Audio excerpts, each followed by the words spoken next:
العالمين والصلاة والسلام على سيد الأنبياء والمرسلين وعلى آله الطيبين الطاهرين وعلى من تبعهم بإحسان إلى يوم الدين أما بعد بسم الله الرحمن الرحيم وعن المغيرة بن شعبة رضي الله تعالى عنه أنه غزا مع رسول الله صلى الله تعالى عليه وسلم غزوة تبوک۔ یہ لمبی روایت ہے، اس کا متن ایک مرتبہ پہلے آ چکا ہے، آج اس کی تشریح آئے گی انشاءاللہ۔ یہ حضرت مغیرہ ابن شعبہ رضی اللہ تعالیٰ عنہ بہت جلیل القدر صحابی ہیں۔ یہ ایک واقعہ نقل فرماتے ہیں کہ غزوہ تبوک میں رسول اللہ صلی اللہ علیہ وسلم کے ساتھ تھا، یعنی اور بھی حضرات تھے اور میں بھی تھا۔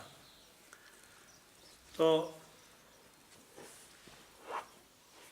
ایک دن فجر سے پہلے رسول اللہ صلی اللہ علیہ وسلم دور تشریف لے گئے حاجت بشری کے لیے۔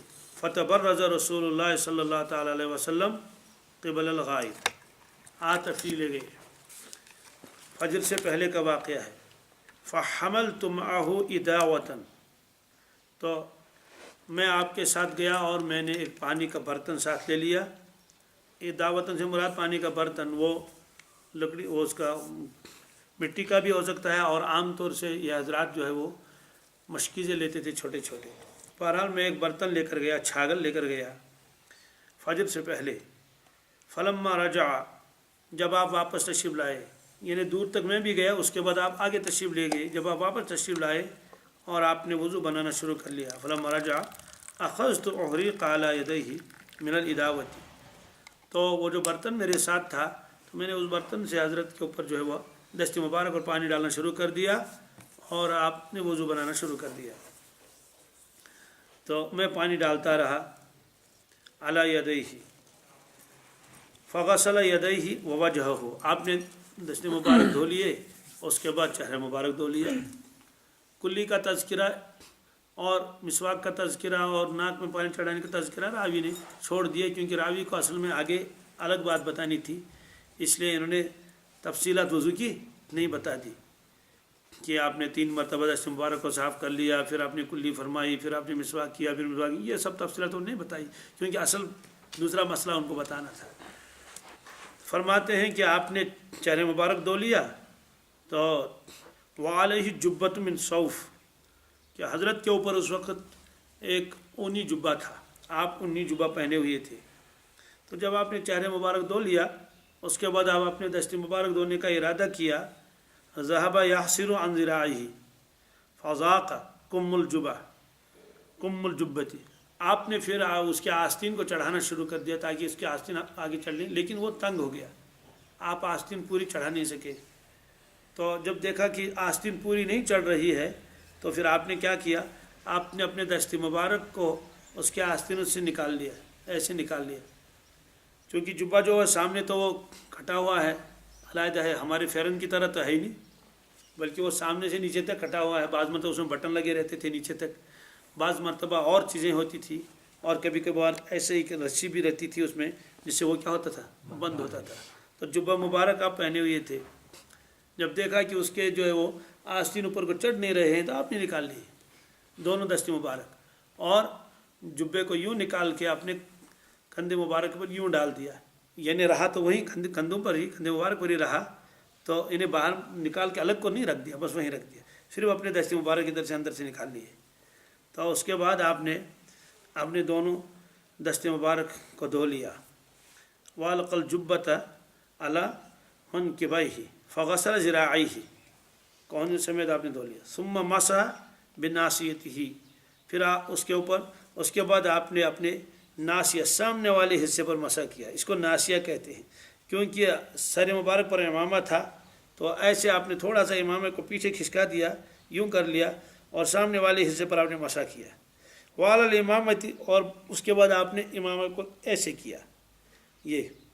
ثم احویت لانزع خفیہ، اس کے بعد میں جھکا تاکہ میں آپ کے پائے مبارک سے اس خوب کو نکالوں، کیونکہ اب تو پاؤں مبارک بھی دھونے ہیں، وضو بنانا ہے. تو میں جھک گیا اور میں نے شروع کیا کہ میں نکالوں. تو آپ نے فرمایا فقالا، آپ نے فرمایا دعہما، میں رہنے دو، یعنی ان کو نکالنے کی ضرورت نہیں ہے، خف کو نکالنے کی ضرورت نہیں، چمڑے کے موزے پہنے ہیں، رہنے دو، اس کو نکالنے کی ضرورت نہیں. فإنی ادخلتہما طاہرتین، اس لیے کہ میں نے ان دونوں کو پہنا ہے پاکی کی حالت میں. کس میں؟ اللہ، اب اس کو نکالنے کی ضرورت نہیں ہے. فمسح علیہما، تو آپ صلی اللہ علیہ وسلم نے دونوں پاؤں کے اوپر پھر کیا کیا؟ مسح کیا. ثم رکبا، پھر آپ سوار ہوئے، اور رکبت، اور میں بھی سوار ہوا. اب دیکھیے یہاں سے جب تشریف لے گئے تھے اس وقت سواری کا تذکرہ نہیں آیا. اب جب واپسی کا تذکرہ آ گیا تو سواری کا تذکرہ، اس لیے ثم رکبا، آپ سوار ہوئے، اور رکبت، میں بھی سوار ہوا. فانتہینا الی القوم، چلتے چلتے ہم قافلے کے پاس پہنچ گئے.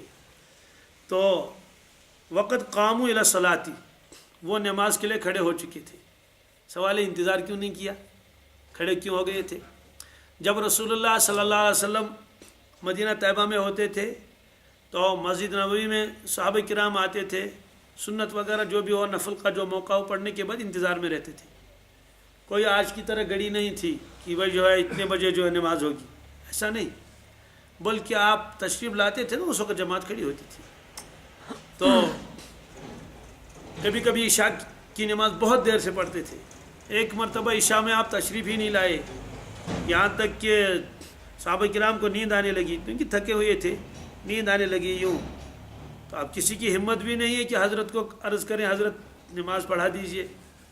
تو حضرت عمر فاروق رضی اللہ تعالیٰ عنہ تشریف لے گئے دولت خانے کے دروازے پر اور عرض کیا نامت النساء والصبیان، یا رسول اللہ صلی اللہ علیہ وسلم، یہ بچے بھی سو گئے، چھوٹے چھوٹے تھے، 8 سال 10 سال وہی اس طرح والے، اور عورتیں بھی سونے لگی. یعنی مطلب یہ کہ تو نماز کب ہوگی؟ آپ اس کے بعد تشریف لائے اور نماز پڑھائی. پھر آپ نے فرمایا اس وقت پوری کائنات میں، پورے زمین پر آپ کے علاوہ کوئی بھی اللہ کے گھر میں نہیں ہے عبادت کے لیے. اس کا مطلب تو یہ ہے کہ جہاں جہاں اسلام ہے ہی نہیں تو وہاں نماز کا تصور بھی نہیں. لیکن جو قبیلے آپ کے آس پاس ہیں، فلاں قبیلہ بنی سلمہ ہے، یہ سارے لوگ، وہ تو عشاء کی نماز پڑھ کے واپس گھروں میں گئے ہوں گے، لیکن آپ ابھی تک انتظار میں ہیں.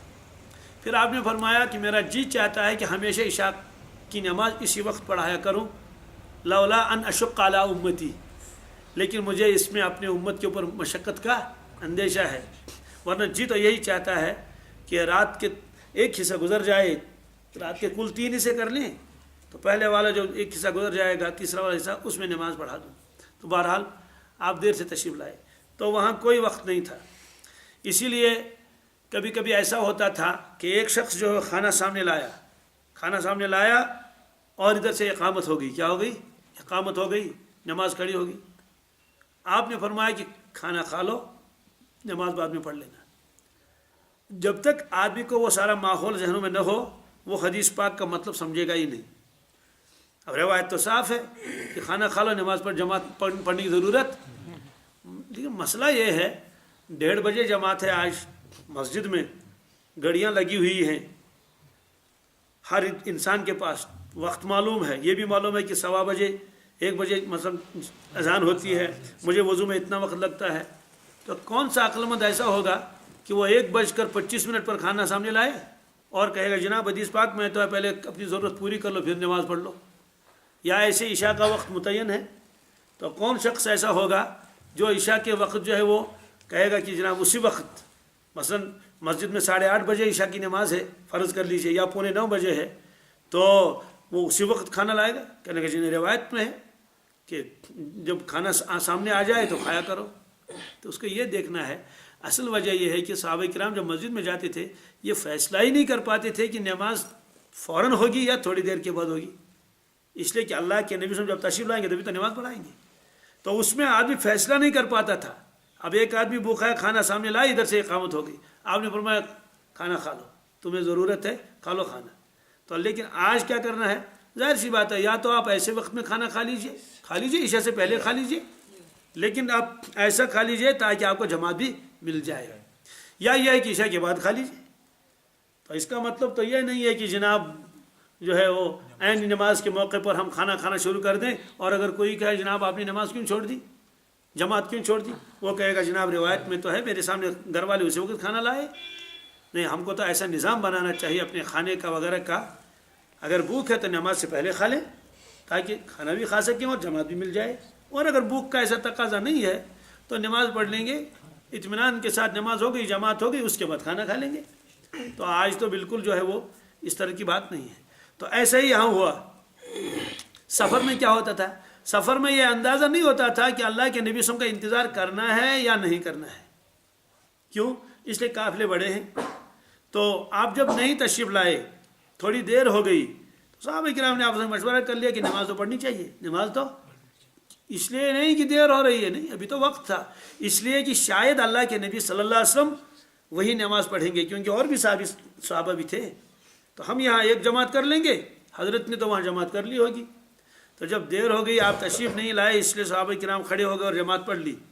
تو یہ حضرت مغیرہ ابن شعبہ یہی فرماتے ہیں کہ جب ہم قافلے کے پاس پہنچے، جہاں ایک جگہ تھی نماز کی اور بہت سارے لوگ تھے وہاں، تو وقت قاموا الی الصلاۃ، وہ تو نماز کے لیے کھڑے ہو گئے تھے۔ کھڑے ہو گئے کیا تھا؟ بلکہ ایک رکعت پڑھ چکے تھے۔ وَيُصَلِّي بِهِمْ عبد الرحمن ابن عوف، اور امامت کر رہے تھے اس وقت حضرت عبد الرحمن ابن عوف رضی اللہ تعالیٰ عنہ۔ سب لوگ جانتے ہیں یہ عشر مبشرہ میں سے ہیں۔ عشر مبشرہ ان صحابہ کو کہتے ہیں جن کو اللہ کے نبی صلی اللہ علیہ وسلم نے ایک موقع کے اوپر ایک ساتھ 10 اشخاص کو جنت کی بشارت دے دی۔ اس میں خلفائے راشدین ہیں 4، اور اس کے بعد حضرت سعد ہیں، حضرت سعید ہیں، حضرت طلحہ ہیں، حضرت زبیر ہیں، عبد الرحمن بن عوف ہیں، اور وہ ابن جراح ہیں۔ اور اس کا مطلب یہ نہیں یہی 10 صحابی جنتی ہیں، صحابہ تو سارے ہی جنتی ہیں۔ اس کا مطلب یہ بھی نہیں اس کے علاوہ اور کسی کو بشارت نہیں دی، نہیں۔ آپ نے فرمایا حسن اور حسین جنتیوں کے سردار ہیں، تو جنت کی بشارت ہوگی نہیں ہوگی۔ آپ نے فرمایا حضرت فاطمہ رضی اللہ تعالیٰ عنہ جنت کے خواتین کی کیا ہیں؟ سردار ہیں، تو مجھے بتائیے بشارت ہوگی نہیں ہوئی؟ تو اس کا مطلب نہیں صرف 10 کے بارے میں نہیں، ایک خاص موقع پر آپ نے ان 10 افراد کو گنایا ہے، اس وجہ سے ان کا ایک ساتھ تذکرہ کیا جاتا ہے، ورنہ اس کے علاوہ آپ نے کتنے حضرات کا تذکرہ کیا ہے کہ جنتی ہونے کا۔ تو یہ عبد الرحمن بن عوف امامت کرا رہے تھے۔ وقد رکع بہم رکعۃ، آپ ایک رکعت پڑھا چکے تھے، ایک رکعت۔ اس کا مطلب تو یہ ہے آپ دوسری رکعت کے لیے آپ کھڑے ہو گئے تھے، یا دوسری رکعت پر ایک رکعت ہو چکی تھی۔ فلما احس بالنبی صلی اللہ تعالیٰ علیہ وسلم ذهب يتأخر، تو جب اس کو احساس ہوا، محسوس ہوا کہ اللہ کے نبی صلی اللہ علیہ وسلم تشریف لائے ہیں، کس طرح محسوس ہوا؟ اور بھی افراد آ رہے ہیں، پر چلنے کی آہٹ بھی ہوتی ہے، یہ بھی ممکن ہے کہ سامنے سے آپ تشریف لا رہے ہوں۔ میں چونکہ کھلا میدان تھا، تو میدان میں تو اتنی بات تو محسوس ہوئی، تو آپ نے پیچھے ہٹنا شروع کر دیا، ارادہ کیا کہ پیچھے ہٹ لوں، تو اللہ کے نبی صلی اللہ علیہ وسلم نے اشارہ کیا ایسے، انہیں فرمایا کہ نماز پڑھاتے رہو، نماز، پیچھے ہٹنے کی ضرورت نہیں۔ سوال پیچھے کیوں ہٹنا شروع کیا تھا انہوں نے؟ اس لیے کہ اللہ کے نبی صلی اللہ علیہ وسلم تشریف لائے، اب تو حضرت ہی نماز پڑھائیں گے، کہ میری کیا مجال ہے میں نماز پڑھا لوں۔ تو آج یہ حکم نہیں ہے کہ امام نے نماز شروع کر لی ہے، اصل امام نہیں آیا تھا، آپ نے اور کسی کو آگے بڑھا دیا، اب وہ نماز شروع کر لیا تھا تو اصل امام آ گیا تو آپ اس کو پیچھے کر دیں گے، نماز توڑ دو، ایسا نہیں ہے۔ بلکہ صحابہ یہی سمجھے کہ نماز تو حضرت ہی پڑھائیں گے، تو ہم کیا پڑھیں گے، اور جو ہے امتی کے پیچھے کیا نماز پڑھیں گے نبی کریم صلی اللہ علیہ وسلم۔ بہرحال کیا کیا ذہن میں ہو، آپ نے پیچھے ہٹنا شروع کر دیا، ذرا سا اشارہ آپ نے فرمایا نہیں رہنے دو۔ فاوما الیہ فادرک النبی صلی اللہ تعالیٰ علیہ وسلم احدی رکعتین معہ، اللہ کے نبی صلی اللہ علیہ وسلم کو ایک رکعت ان کے ساتھ مل گئی۔ فلما سلم، آواتیات میں انتظار میں ہے تب تک، جب حضرت عبد الرحمن ابن عوف نے سلام پھیلے نماز کا، السلام علیکم ورحمۃ اللہ، السلام علیکم ورحمۃ اللہ، قام النبی صلی اللہ علیہ وسلم، کھڑے ہو گئے رسول اللہ صلی اللہ علیہ وسلم، اب سلام پھیر دیا کیونکہ ایک رکعت چھوٹ گئی ہے نا۔ وقمت معه، میں بھی کھڑا ہو گیا۔ فرکعنا الرکعۃ التي سبقتنا، تو اس کے بعد جو ہے ہم نے وہ رکعت پوری کر لی۔ رواہ مسلم، یہ واقعہ مسلم شریف میں ہے۔ تو اس روایت میں تو بہت سارے مسائل ہیں، مثلا یہ بھی ہے کہ غیر نبی بھی امامت کر سکتا ہے، اور اس طرح سے اگر افضل پیچھے ہو اور مفضول آگے ہو، شاگرد امامت کر لے اور اس کا استاد پیچھے ہو جو اس کے مقابلے میں علم میں زیادہ ہو، تقوی میں زیادہ ہو، بزرگی میں زیادہ ہو، یا ایسے ہی کہ باپ پیچھے ہے تو بیٹا آگے ہے۔ تو مطلب تو یہ ہے کہ اگر افضل پیچھے ہے تو اس کے مقابلے میں وہ دوسرا جو مفضول ہے وہ آگے بڑھ جائے گا تو نماز تو ہو جاتی ہے. اس کا مطلب نہیں کہ ہر وقت ہی جو ہے وہ امام ایسا ہو کہ اس جیسا کوئی ہو ہی نہیں. یہ تو الگ مسئلہ ہے کہ امامت کی شرائط یہ ہیں کہ امام جو ہو متقی ہو پرہیزگار ہو وہ تو ہے ہی، لیکن اس کے علاوہ بھی کہ اگر چھوٹا آگے بڑھ جائے تو جو بڑا ہو اس کے وہ پیچھے اقتدا کر سکتا ہے. بہت سارے مسائل نکالے ہیں اور اس طرح سے یہ ہے. تو لیکن اصل مسئلہ جو یہاں ہے جو باب کے ساتھ تعلق رکھتا ہے وہ یہ ہے کہ میں نے جھکنا شروع کر دیا تاکہ میں خف نکالوں. آپ نے فرمایا چھوڑ دو، میں نے خف کو پہنا ہے طہارت کی حالت میں. کس میں؟ طہارت کی حالت میں اس کو خف کو پہنا ہے. گویا کہ اب مجھ کو پاؤں دھونے کی ضرورت نہیں ہے.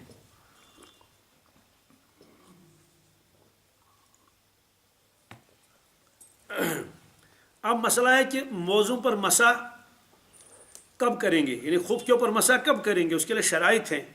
اس کے لیے فقہاء کرام نے 10 شرطیں لکھی ہیں. کتنی؟ جی. مثلا سب سے پہلے وہ خف ہونا کیسے چاہیے، کتنا بڑا ہونا چاہیے. پہلی شرط یہ ہے کہ خف ایسا ہو کہ جب وہ پہنے تو ٹخنے چھپ جائیں. کیا؟ اس کا مطلب یہ ہے کہ اگر خف ایسا ہے کہ وہ ٹخنوں سے نیچے ہیں، ٹخنے نظر آ رہے ہیں، تو وہ خف چاہے خفی ہو اس پر مسح جائز نہیں. کیوں؟ جتنا حصہ وضو کے اندر پاؤں کا دھونا ضروری ہے اس پورے حصے کے اوپر کور ہونا چاہیے خف کا. لہذا ٹخنوں سے جو نیچے ہے تو خف اس میں جائز نہیں. ایک شرط یہ ہے. دوسری شرط یہ ہے کہ وہ قدم کی حیت پر بنے ہوئے ہوں. جیسے قدم ہے جیسے پاؤں ہے اسی سائز کا بنا ہوا ہو. یعنی اتنا بڑا نہ ہو کہ مطلب کہ بہت بڑا ہو اس میں آپ نے پاؤں ڈال دیے، نہیں، بالکل جیسے پاؤں ہے پاؤں کے ساتھ وہ کیا ہو لگا ہوا ہو. ہلکا پھلکا ڈھیلا تو ہو سکتا ہے لیکن یہ ہے کہ وہ پاؤں کی حیت پر ہی ہو، اور جب آدمی چلے تو وہ پیروں سے ملا ہوا ہو. تو اور پھر دوسری بات ہے اس میں چلنا بھی ممکن ہو. اسی لیے کتابوں میں لکھا ہے لکڑی کا اگر خف ہوگا کوئی بنائے گا مثال اور کسی چیز کا تو اس پر جائز نہیں ہے، کیونکہ وہ تو ایک تو اس کے ساتھ لگا ہوا نہیں اور اس کی حیت پر بنا ہوا نہیں ہے. اگر ہوگا بھی حیت پر بنا ہوا تو اس کے لیے وہی شرط ہے کہ وہ چمڑے کا ہونا چاہیے. ایک پھر فرمایا کہ وہ اتنا مضبوط ہو، کیا ہو کہ اس کو پہنے آدمی تو 3 میل کم از کم پیدل چل سکے. یہ فقہاء کرام نے وہ لگائے ان کے اوپر. اور نمبر 4 وہ پیروں پر بغیر باندھے رک سکے. موٹا اتنا ہو، دبیز اتنا ہو کہ پاؤں جو ہے وہ اس کے اوپر اگر پانی ڈال دیا جائے تو وہ پیروں تک نہ پہنچے. اسی طرح ایک شرط یہ ہے کہ اس میں پھٹن نہ ہو. کیا ہو؟ وہ پھٹا ہوا نہ ہو. سوال یہ کہ پھٹا ہوا اس کی کیا مطلب ہے؟ اس کا مطلب تو یہ ہے کہ خف پہنا ہوا ہے آدمی، اب اس کے اندر جو ہے وہ پھٹن ہے. کتنی پھٹن ہونی چاہیے؟ اگر معمولی پھٹن ہے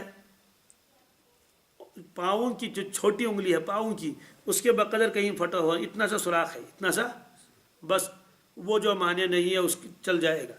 لیکن اگر 3 انگلیوں کے برابر ہے، کتنی؟ 3 انگلیوں کے برابر ہے، چھوٹی چھوٹی پاؤں کی 3 انگلیاں ہیں، یہ ایک یہ 2، اتنا سوراخ ہے اس میں، تو اس کا مطلب تو یہ ہے کہ اب اس پر مسح جائز نہیں ہے. دائیں پیر کا الگ حکم ہے، بائیں پیر کا الگ حکم ہے. اگر اس میں بھی 1.5 انگلی کے برابر ہے، اس میں بھی 1.5 انگلی کے برابر ہے، 3 انگلیاں تو ہو گئی. فرماتے ہیں لیکن چونکہ یہ پیر الگ ہے، یہ پیر دونوں پیروں کا الگ حکم ہے، تو 3 انگلیوں کے برابر اگر اس میں پھٹن ہے، وہ پھٹ گیا ہے، تب اس پر مسح جائز نہیں ہے. اب سوال یہ ہے کہ کبھی کبھی وہ صرف سلائی اٹھتی ہے. کیا؟ پھٹا ہوا تو اس طرح سے نہیں ہے لیکن سلائی اٹھی یہاں سے یہاں تک. تو اگر آدمی چل رہا ہے تو چلنے میں بالکل اتنا حصہ نظر آ رہا ہے پاؤں کا جس کے اندر کیا ہوں، جس کی وہ 3 انگلیوں کے بقدر، لیکن یہ ہاتھ کی انگلیاں نہیں، پاؤں کی سب سے چھوٹی انگلی، پاؤں کی سب سے اتنی بقدر. اس کا مطلب تو ہے کہ اب اس کے اوپر مسح جائز نہیں ہے. اب اس کو آسانی کے لیے سمجھانے کے لیے یہ بتایا جاتا ہے بھائی جب اگر کہیں پھٹن ہو تو یہ 3 انگلیاں اس میں داخل کر لو. کیا کر لو؟ اگر 2 انگلیاں اس میں داخل ہوتی ہیں بس تیسری اس میں داخل ہی نہیں ہو پاتی ہے، معلوم ہوا کہ اتنی پھٹن تو زیادہ پھٹن نہیں، چل جائے گا. اور اگر اتنا یہاں سے لے کر یہاں تک آپ نے ہاتھ داخل کر لیا، اتنی پھٹن ہے تو ظاہر سی بات ہے چلے گا جب آدمی چلتے ہوئے تو پاؤں کا کچھ نہ کچھ حصہ تو نظر آ ہی جائے گا. تو بہرحال ایک شرط تو یہ بھی لگائی ہے. پھر ایک اور شرط ہے کہ جب آدمی پہنے، آج کل بہت سارے حضرات یہ خف پہنتے ہیں لیکن مسئلہ معلوم نہیں ہے، خف پہننے کے باوجود بھی ان کی نماز ہی نہیں ہوتی. کیوں؟ انہوں نے بس یہ یاد رکھا ہے کہ بس خف پہن لو، خوف کے لیے شرط ہے کہ وہ پہلے آدمی وہ باطہارت ہو، کیا ہو، باوضو ہو. باوضو ہونے کے بعد وہ کیا کر لے، خوف پہنے. بس خوف پہن لیا، اب اس کے اوپر مسح کرتا رہے گا. اور وقت کب سے شروع ہو جائے گا وہ میں بھی بتاتا ہوں. لیکن اس کے لیے دو شکلیں ہیں. ایک شکل تو یہ ہے کہ کامل وضو کرے. کیا کرے، بس کامل وضو کر لیا. کامل وضو کرنے کے بعد اسی وقت خوف پہننا کوئی ضروری نہیں ہے، گھنٹے بعد پہن لے، 2 گھنٹے بعد، لیکن وضو نہ ٹوٹا ہو. کیا، مثلا آپ نے فجر کے وقت وضو بنا لیا، پاؤں دھو لیے، اس کے بعد آپ نماز پڑھائی، آپ نے نماز پڑھ لی آپ نے فجر کی، اس کے بعد آپ واپس گھر گئے. گھر جانے کے بعد پھر آپ نے خوف پہن لیا، بالکل جائز ہے. کیوں؟ اس لیے کہ آپ تو باوضو ہیں. خلاصہ یہ ہے کہ باوضو ہونا ضروری ہے. کیا، تو فوراً وضو کر کے اسی وقت پہننا ضروری نہیں ہے. دونوں مسئلوں میں فرق ہے نا.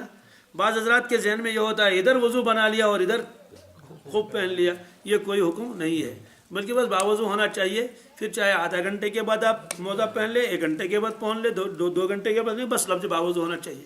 کامل وضو، کامل. ایک تو یہ ہے. ایک اور آسانی اس میں ہے. کیا، ایک آسانی یہ ہے، اگر کوئی شخص کامل وضو اس کے پاس نہیں ہے، وضو کامل نہیں کیا، صرف پاؤں دھو لیے. کیا جی، مثلا ایک آدمی جو ہے اس نے پاؤں دھو کے رکھ لیے، پاؤں دھو لیے، دھونے کے بعد اس نے خوف پہن لیے، لیکن باقی وضو تو اس نے کیا نہیں. اب سوال ہے کہ اگر وہ باقی وضو کر لے گا، مسجد میں گیا وضو کرنے کے لیے اور کہیں وضو کرنے کے لیے گیا، آدھے گھنٹے کے بعد وضو کر رہا ہے، 10 منٹ کے بعد وضو کر رہا ہے، 2 گھنٹے کے بعد وضو کر رہا ہے، سوال ہے کہ اب وہ جو وضو بنا لے گا تو اب وہ مسح کر سکتا نہیں کر سکتا. اس کے لیے شرط ہے کہ جب اس نے پاؤں دھو لیے ہوں اور اس کے بعد خوف پہنا ہو، اس کے بعد سے لے کر جب تک وہ وضو نہ بنائے گا کامل، اس درمیان میں وضو کو توڑنے والی کوئی چیز اس کو پیش نہ آئی ہو. مثلا ایک آدمی نے صرف پاؤں دھو لیے، باوضو نہیں ہے، پاؤں دھو لیا اچھی طرح سے، خوف پہن لیا، اب اس کا ارادہ ہے کہ میں آگے جا کے وضو بنا لوں گا. اس درمیان میں اس کا ریح خارج ہو گیا، اس درمیان میں اس کو الٹی آ گئی، اس درمیان میں کوئی پیپ نکل گیا کہیں سے. اب جب وضو بنا لے گا اس سے کہا جائے گا کہ نہیں، اب آپ خوف پر مسح نہیں کر سکتے. کیوں؟ اس لیے کہ جب آپ نے خوف پر پاؤں دھو لیے تھے اور خوف پہنا تھا، آپ کامل وضو نہیں کیا تھا. کامل وضو، تو کامل وضو آپ کر لیتے، اس درمیان میں وضو کو توڑنے والی کوئی چیز پیش نہ آتی تب اجازت تھی، ورنہ نہیں. خلاصہ یہ نکلا کہ اول تو یا تو یہ ہے کہ کامل وضو ہو، کیا ہو، اب تو مسئلہ ہی نہیں. لیکن اگر کسی نے صرف پاؤں دھوئے ہوئے ہوں، اس کو یہ دھیان رکھنا ہے پاؤں دھونے کے بعد جب میں نے خوف پہنا اس سے لے کر وضو بنانے تک کامل وضو جب میں بناؤں تو مجھے درمیان میں کوئی وضو کو توڑنے والی چیز پیش نہ آئی ہو. تو بہرحال، لیکن ہم لوگ ظاہر سی بات ہے جب بھی ہم وضو بنا لیتے ہیں تو کامل ہی بناتے ہیں. چلیے وہی مان لیے کامل وضو. کامل وضو کے بعد ہم نے کیا کر لیا، خوف پہن لیا. اب خوف پہن لیا تو روایت پہلے آئی کہ جو آدمی گھر میں ہو، مقیم ہو، تو اس کے لیے جو ہے 24 گھنٹے ہیں. کیا، 24 گھنٹے تک مسح کر لے گا. مسح کا طریقہ کیا ہے وہ بھی میں بتاتا ہوں. جو مسافر ہو اس کے لیے کیا ہے، اس کے لیے یہ ہے کہ وہ 3 دن اور 3 راتیں 72 گھنٹے. اور ٹائم کب سے شروع ہو جائے گا، وضو سے نہیں، خوف پہننے سے نہیں، بلکہ خوف پہننے کے بعد وضو کرنے کے بعد جب پہلی مرتبہ اس کا وضو ٹوٹ جائے گا، پہلی مرتبہ اس کا وضو ٹوٹ جائے. مثلا آپ حضرات نے وضو بنا لیا فجر کے وقت، وضو بنانے کے بعد آپ نے خوف پہن لیا، پھر اس کے بعد جو ہے فجر کی نماز پڑھ لی، اشراق پڑھ لیا، یہاں تک کہ 9 بج گئے. کتنے، 9 بجے تک وضو ہے. جیسے آپ حضرات کو بھی الحمدللہ فجر کا یہ بھی وضو تقریباً سب کے پاس ہے. تو 9 بجے اس کا وضو ٹوٹ گیا، خوب پہنے ہوئے ہیں، اس کا مطلب ہے کہ 9 بجے سے ٹائم شروع ہو جائے گا، فجر سے نہیں. سوال کیوں نہیں؟ اس لیے کہ خوف نے کون سا کمال کر لیا، وہ تو باوضو ہے اسی وقت سے. اسی وقت سے کیا ہے وہ تو باوضو ہے اسی وقت سے. اب یہاں سے خوف اپنا کام کر لے گا. خوف اپنا کام کیا کر لے گا؟ دیکھیے، اصل میں جب آدمی کا وضو ٹوٹ جاتا ہے تو نجاست حکمی، نجاست اس کے چہرے پر، اس کے دونوں ہاتھوں پر، اس کے سر پر، اس کے دونوں پاؤں پر آ جاتی ہے، نجاست حکمی. اسی لیے تو اس کو صاف کرنا پڑتا ہے. یہ جو خوف جو ہے نا، یہ جو خوف جب لگا لیتے ہیں نا، یہ اس شریعت کا حکم ہے. یہ اس نجاست کو پاؤں کے اندر آنے نہیں دیتا. یہ اس کو پاؤں کے اندر، کیونکہ پاؤں کے اوپر کیا پہنا ہوا ہے؟ خوف پہنا ہوا ہے. وہی نجاست تو آ گئی، لیکن آنے کے بعد اندر سرایت نہیں کر بھی، کیونکہ وہ کور میں ہے. کس میں ہے؟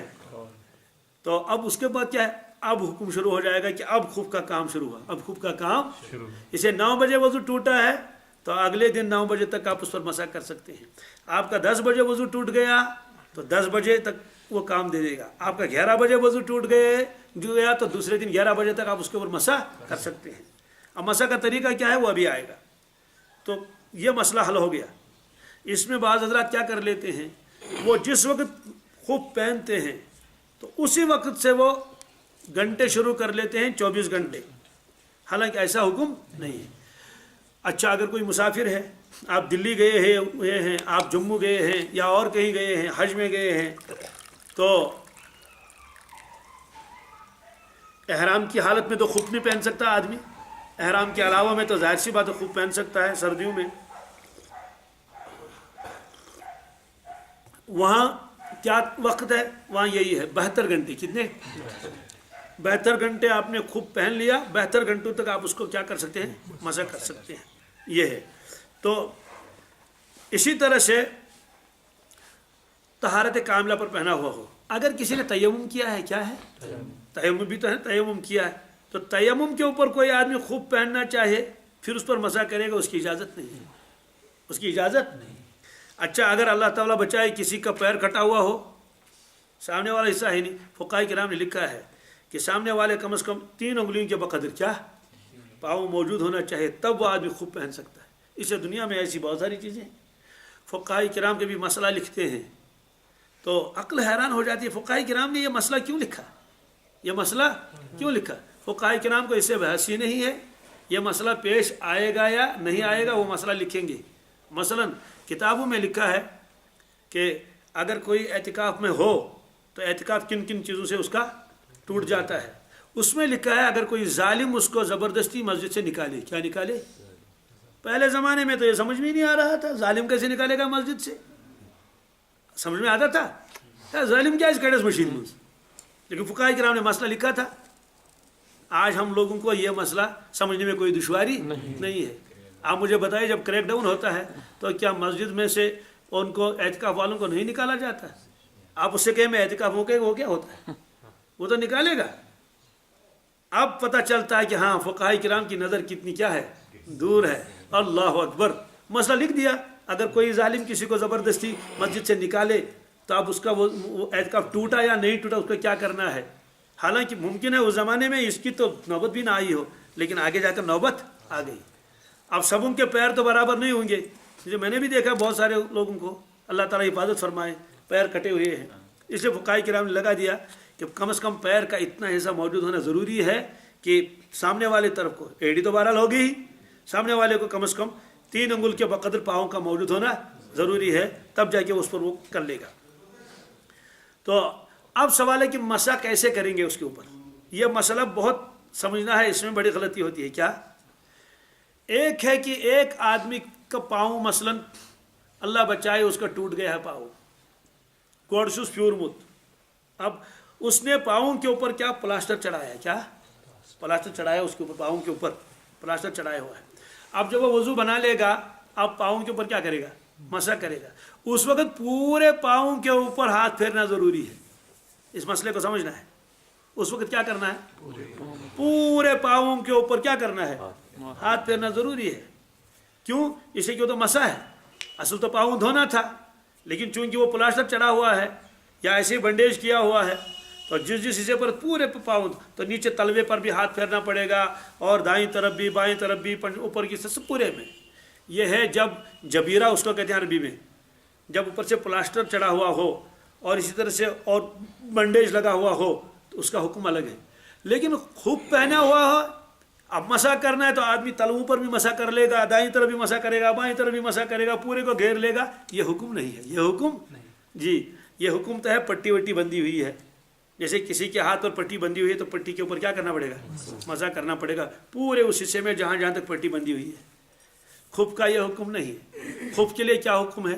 خف کے لیے حکم یہ ہے کہ اس میں فرض اور سنت ہے کہ کتنے حصے کا مسح کرنا فرض ہے.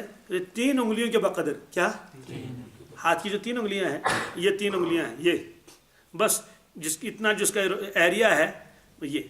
اب آپ پاؤں کے اوپر ایسے رکھیں گے، صرف رکھے